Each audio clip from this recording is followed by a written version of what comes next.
Hello guys, welcome to துரான் academy.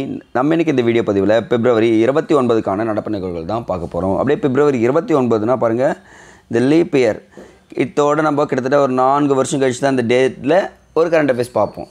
But ஆனால் அதுக்கு முன்னாடியே நம்ம என்ன பண்ண போகிறோம், இன்றைக்கான கரண்ட் அஃபேர்ஸ் ஃபுல்லாகவே பார்த்துலாம். ஒரு எக்ஸ்ட்ரா இன்ஃபர்மேஷன் ஸ்டார்ட் பண்ணிக்கலாமா? நோட் பண்ணுங்க பார்க்கலாம். அறிவுசார் சொத்து குறியீடுன்னு சொல்லுவாங்க. அறிவுசார் சொத்து குறியீடு, இன்டர்நேஷ்னல் இன்டலெக்சுவல் ப்ராப்பர்ட்டி ரைட்ஸ். இதில் இந்தியா 44வது இடத்துல இருக்காங்க. இதுதான் கொஷின் கேட்பாங்க, ரொம்ப இம்பார்ட்டன்ட். இப்போ ஒரு அறிக்கையில் இந்தியா எத்தனாவது இடத்துல இருக்காங்க பார்த்தீங்கன்னா 44வது இடத்தில் இருக்கிறார்கள் அப்படின்னு சொன்னால் போதுமானது. அப்படி நியூஸ் பார்த்தலாமா? இன்றைக்கி பார்த்திங்கன்னா கொஞ்சம் கம்மி தான், பட் ஆனால் இன்ஃபர்மேஷன் ரொம்ப அதிகம். தினமணி முன்னாள் தலைமை நிபுணருக்கு கலைஞர் எழுதுகோள் விருது கொடுத்துருக்காங்க. அவர் பேர் பார்த்திங்கன்னா கலைஞர் எழுதுகோள் விருது வாங்கியவர்கள் விஎன் சுவாமி அப்படின்னு சொல்லுவாங்க. சார் போன வருஷம் யாருன்னா வாங்கினாங்களா இதுக்கு முன்னாடி கேட்டாங்க. கண்டிப்பாக 2021 ஒருத்தர் வாங்கியிருக்காரு, சண்முகநாதன் அப்படின்னு சொல்லிட்டு வாங்கியிருக்காங்க. இங்கே நோட் பண்ணிக்கோங்க, சண்முகநாதன். அப்போ எக்ஸாம் பாயிண்ட் ஆஃப் வியூவில் கலைஞர் எழுதுகோள் விருது 2021 கொடுக்க ஆரம்பிட்டுருக்கு. அப்போ என்ன ஃபஸ்ட்டு வாங்க சண்முகநாதன், இப்போ ஒருத்தர் வாங்கியிருக்காரு விஎன் சுவாமின்னு சொல்லிட்டு தெரிஞ்சுக்கோங்க. நெக்ஸ்ட்டு விட்டுடலாம், ஸ்கிப் பண்ணிக்கலாம். இன்றைக்கி நியூஸ் இருக்குது. அந்த குலசேகரப்பட்டினம் சொல்லுவாங்க தெரியுங்களா, அதுதான். இன்றைக்கான குரல் பார்க்கலாமா? வினை தூய்மை என்ற அதிகாரத்திலேருந்து பார்க்க போகிறோம். ஏற்றென்று இறங்குவ செய்யற்க செய்வானில் மற்ற அன்ன செய்யாமை நன்று, பிறரை நினைத்து வருந்துவதற்கான காரணம். இப்போது ஒன்றும் இல்லைங்க, இதெல்லாம் விட்டுருங்க, நான் சொல்ல மாதிரிங்க. ஒரு காரியம் நீங்கள் செய்கிறீங்க, அந்த காரியம் பார்த்திங்கன்னா செய்யும் போதே ஒருத்தருக்கு வருத்தம் ஏற்படுதுன்னா அந்த காரியம் செய்யக்கூடாது.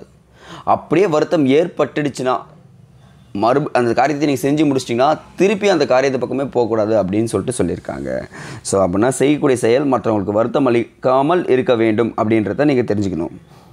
நெக்ஸ்ட்டு இதில் பார்த்திங்கன்னா மாநிலங்களவை இது தேவையில்லை, ஒரு கமிஷன் போட்டிருக்காங்க, அதுவும் ரொம்ப முக்கியம். இங்கே கொடுத்துருக்காங்க பாருங்கள். இன்றைக்கி உங்களுக்கு டாஸ்கே இதுதான்.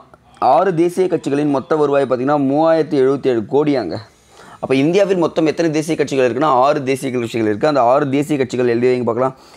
பாஜக, காங்கிரஸ், பகுஜன் சமாஜ், ஆம் ஆத்மி கட்சி, தேசிய மக்கள் கட்சி, மார்க்சிஸ்ட் கம்யூனிஸ்ட் கட்சி. இப்போ நான் உங்களுக்கு என்ன கேள்வி கேட்க போகிறேன்னா, பாஜக காங்கிரஸை தவிர்த்து மீதி 4 தேசிய கட்சிகள் இருக்குல்ல, அந்த 4 தேசிய கட்சிகளுடைய சிம்பிள்ஸ், 4 தேசிய கட்சிகளுடைய சிம்பிள்ஸ் என்ன பண்ணுறீங்கன்னா கீழே கமெண்ட் செக்ஷனில் கமெண்ட் பண்ணுங்கள். 4மே போடணும்.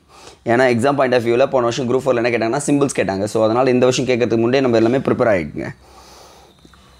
பாருங்க, 2029 ஒரே தேர்தல் அப்படின்னு சொல்கிறாங்க. ஒரே நேரத்தில் தேர்தல் வைக்கிறது சாத்தியமானு பார்த்தீங்கன்னா நிறைய ப்ராஸ் அண்ட் கான்ஸ் நம்ம நிறையவே பேசியாச்சு. பட் நமக்கு டிஎன்பிசி ரிலேட்டடாக ஒரு ராம்நாத் கோவிந்த் தலைமையில் தான் ஃபஸ்ட்டு இந்த குழு அமைக்கப்பட்டது. பட் ஆனால் இதில் இந்த அரசியல் அமைப்பு சேர்க்கணுமா, சேர்க்கறதுக்காக ஒரு குழு ஒருத்தருடைய தலைமையில் ஆணையம் அமைக்கப்பட்டது. ரித்துராஜ் அவஸ்தி அப்படின்ற ஒருத்தருடைய தலைமையில் ஆணையம் அமைக்கப்பட்டது அப்படின்னு சொல்லிட்டு சொல்லுவாங்க. அப்போ எக்ஸாம் பாயிண்ட் ஆஃப் வியூ தெரிஞ்சுக்க, ஒரே நாடு ஒரே தேர்தல் என்ற முறையை அறிமுகப்படுத்த அரசியலமைப்பு சட்டத்தில் புதிய பகுதியை சேர்க்கும் வகையில் யாருடைய தலைமையில் ஆணையம் அமைக்கப்பட்டதுன்னா ரித்துராஜ் அவாஸ்தி அப்படின்ற ஒருத்தருடைய தலைமையில் தான் அமைக்கப்பட்டது அப்படின்னு தெரிஞ்சுக்கணும். அப்போ எக்ஸாம் பாயிண்ட் ஆஃப் வியூவில் நீங்கள் தெரிஞ்சுக்க, தேர்தல் ஆணையம் இன்றைக்கே உட்காந்து போய் படிச்சிருங்க.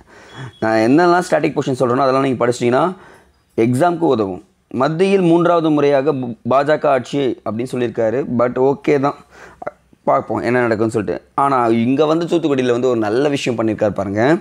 நாட்டின் முதல் பசுமை ஹைட்ரஜன் அந்த எரிபொருள் இருக்குது பார்த்தீங்களா, அந்த பார்த்திங்கன்னா தூத்துக்குடியில் ஸ்டார்ட் பண்ணியிருக்காரு. அதுவும் முக்கியமாக இங்கே கொடுத்துருக்காங்க பாருங்கள். நாட்டில் முதல் பசுமை ஹைட்ரஜன் எரிபொருளில் இயங்கும் உள்நாட்டு நீர்வழி போக்குவரத்து. இப்போது உள்நாட்டு நீர்வழி போக்குவரத்து எங்கே இருக்குதுன்னு பார்த்தீங்கன்னா தூத்துக்குடியில் இருக்குதுன்னு சொல்லியிருக்காங்க. இது தாங்க நமக்கு டிஎன்பிசி ரிலேட்டடாக இம்பார்ட்டன்ட். நம்ம ஹைட்ரஜன் பசுமை ஹைட்ரஜன் பற்றி நிறையவே ஒரு 2 நாளைக்கு முன்னாடி நிறைய பேசிட்டோம். பட் ஆனால் இங்கே தெரிஞ்சுக்க இது. அடுத்தது, குலசேகரப்பட்டினத்திலிருந்து வெற்றிகரமாக செலுத்தப்பட்ட ரோகிணி RH-200 அப்படின்னு சொல்லுவாங்க. இதை பற்றி நான் நேற்று சொல்லிட்டேன். பட் நல்லா தெரிஞ்சுக்கங்க, ஃபஸ்ட்டு ராக்கெட் எதுன்னு கேட்டாங்கன்னா ரோகிணி. இதுக்கப்புறம் வருங்காலங்களில் என்ன பண்ணால் ராக்கெட் ஏவுதளத்துக்கு அடிக்கல் நட்டிட்டார். அப்போ இனி வருங்காலங்களில் PSLV, GSLV அந்த ராக்கெட்லாம் எங்கேருந்து செல்லும் பார்த்தீங்கன்னா இந்த குலசேகரப்பட்டினத்துலேருந்து செல்லும். இதன் மூலயமா என்ன நடக்கும்னு பார்த்தீங்கன்னா தமிழகத்தில் நிறைய பேர் என்ன பண்ணுவாங்கன்னா இந்த சயின்டிஸ்ட் ஆகிறதுக்கு, இந்த இஸ்ரோவில் வேலைவாய்ப்பு அதிகமாக கிடைக்கிறதுக்கு வாய்ப்பு அதிகமாக இருக்குது. சயின்ஸ் நல்லா இம்ப்ரூவ் ஆகிறதுக்கு நிறைய சான்சஸ் இருக்குது. இனி வருங்காலங்களில் பசங்களை சயின்ஸ் நிறைய படிக்க சொல்லுங்கள், ஃப்யூச்சர் நல்லா இருக்குன்றதை சொல்லிடலாம். அடுத்த வீடியோ பதில் சந்திக்கலாம். நன்றி.